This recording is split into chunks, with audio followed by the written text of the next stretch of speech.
Assalamu alaikum, distinguished guests, distinguished speakers, excellencies, colleagues from the UN, ladies and gentlemen. It's really a pleasure to be here again at Breathe Pakistan. I really want to thank the incredible work that's been done by DawnMedia for creating the space.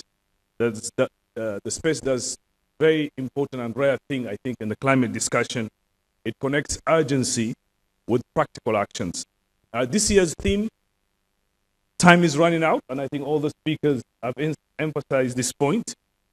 And the demand is to move from diagnostics to real action. I think we all agree the science is clear, the impacts are visible. Very recently, I went up north. You really don't have to be a scientist to see the receding glaciers. A quick conversation with local community will tell you what they're seeing. And for Pakistanis, I think you've seen these constant floods that damage every year. The country loses billions of dollars.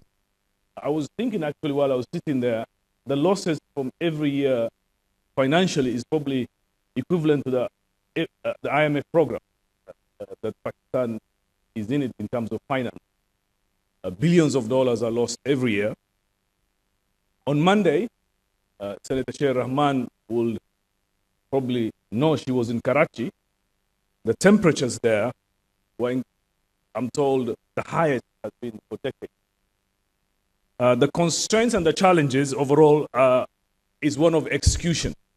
There's a lot of discussions around climate action, and countries like Pakistan are at the forefront of that.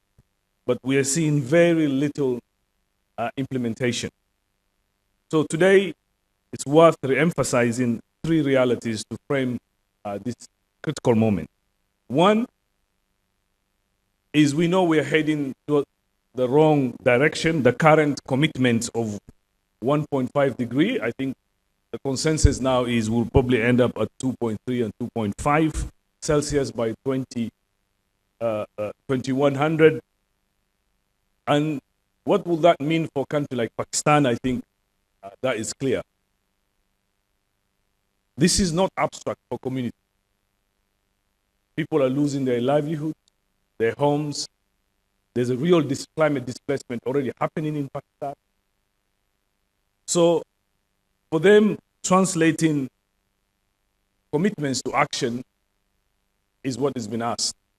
And the reality is, a country that is at the forefront of climate impact, and you've heard from two previous speakers have contributed very little, is also experiencing drought of solidarity.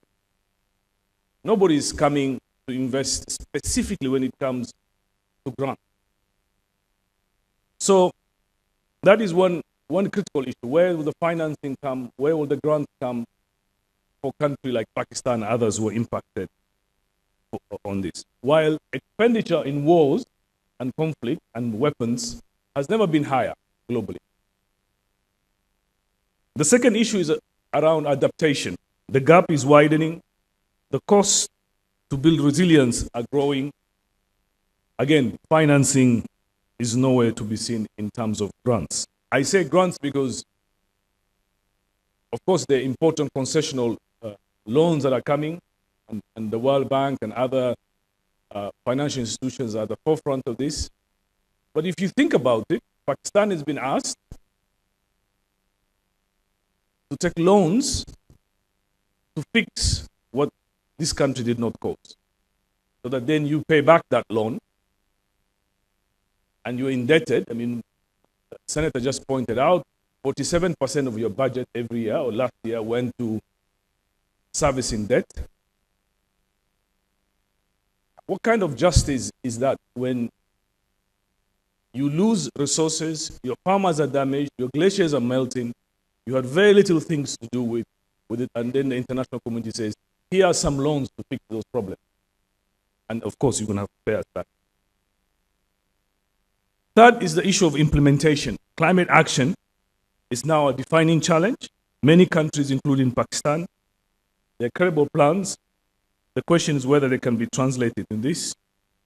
Pakistan's role and leadership will be incredibly important. The country has made important commitments with the NDC 3.0 to reduce emissions, to pursue a just transition, and to strengthen resilience.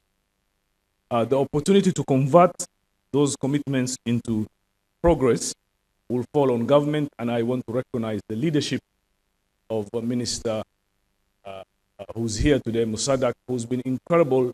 And I can tell you, for those who haven't dealt with the minister, is a minister who always asks, where is the result? Where are the tangible results? And I think I want to personally thank him for his leadership when it comes to climate action and also pushing beyond the talk to seeing real results on the ground.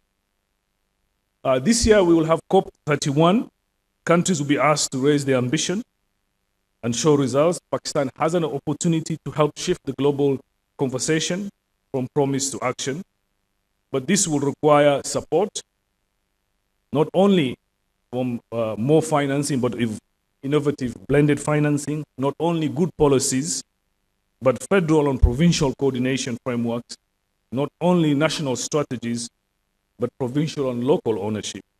This is where the future lies in terms of Pakistan's ability to deliver these real tangible results that we're all looking for. Excellencies, there is a tendency in the global debate to frame countries like Pakistan as victims of climate change, which is true, but that is half of the story. Pakistan is also a test case for solutions on adaptation at scale, on integrating climate finance and climate perspective into the development agenda, and also on international cooperation and practice. If progress is to be accelerated, especially in a country like Pakistan, I think it will send a powerful signal to the rest of the world. So United Nations, and my colleagues are all here, you will see we've done in huge numbers. We also have colleagues from our headquarters who are here, from UNEP. You'll hear more about from what the incredible work UNEP is doing in support of this, but entire UN system. We are committed to supporting the government of Pakistan through partnership, through financing frameworks, through bringing experiences, global experiences to bear as Pakistan takes leadership in this important topic. Time is running out, but what happens next is still a matter of choice and collective action. Thank you very much.